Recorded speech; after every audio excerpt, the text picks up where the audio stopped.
सम्माननीय प्रधानाचार्य श्रीमती उमेश कुमारी जी, आज के कार्यक्रम के प्रमुख बिंदु चारण द्वयीय दोनों चारण साहब से सम्माननीय स्टाफ साथियों, प्यारे विद्यार्थियों, छात्रों और छात्राओं, वास्तव में ये बहुत बड़ी बात है। मैं विशेष धन्यवाद देता हूं चारण साहब को कि आपने मौसम की नजाकत को ध्यान में रखते हुए और अपने कर्तव्य का निर्वहन करते हुए आपने एक बहुत ही महत्वपूर्ण पुनीत कार्य किया है। कहते हैं कि धन की 3 प्रकार की गति हो सकती है, या तो धन का दान किया जा सकता है या उसका भोग किया जा सकता है। अगर दोनों काम नहीं किए तो उस धन का नाश हो जाता है।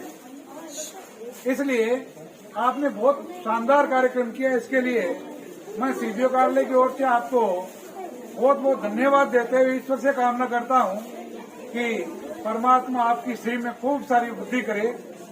जितना आपने दान किया उससे 100 गुना बढ़कर के आपके पास आए। वास्तव में हमारे जीवन का लक्ष्य क्या है?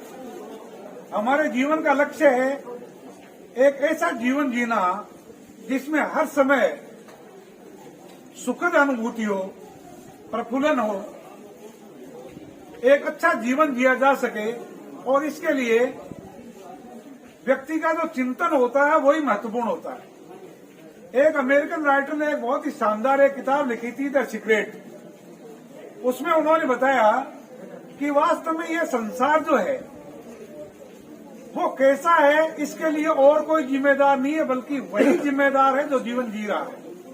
हम जैसा सोचते हैं संसार हमारे लिए वैसा ही होता चला जाता है।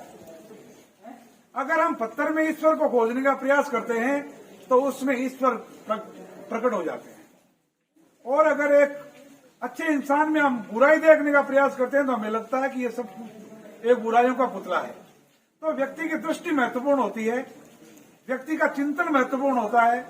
अगर हम एक अच्छे चिंतन की ओर अपने मस्तिष्क को लेकर के चलते हैं तो हमारे सब कुछ अच्छा होता चला जाता है। और यही चारण साहब ने आज किया है।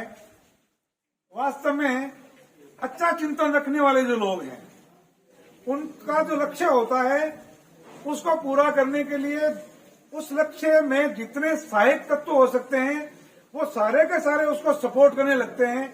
इसी को कहते हैं वैचारिक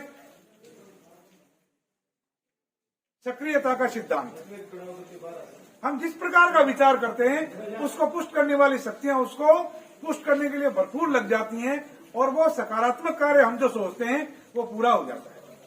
तो मैं ईश्वर से कामना करता हूं कि चारण साहब का जो जीवन है, उनके जो सपने हैं वो साकार हों, आपका व्यवसाय उत्तरोत्तर वृद्धि करे और अपने धन में से भोग के पास जो बच जाता है उसका दान करें, उसको नाश होने से बचाएं।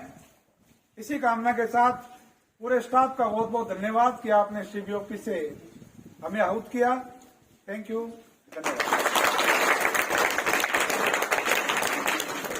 बहुत ही सहायक गर्भित उद्बोधन इन्होंने दिया है।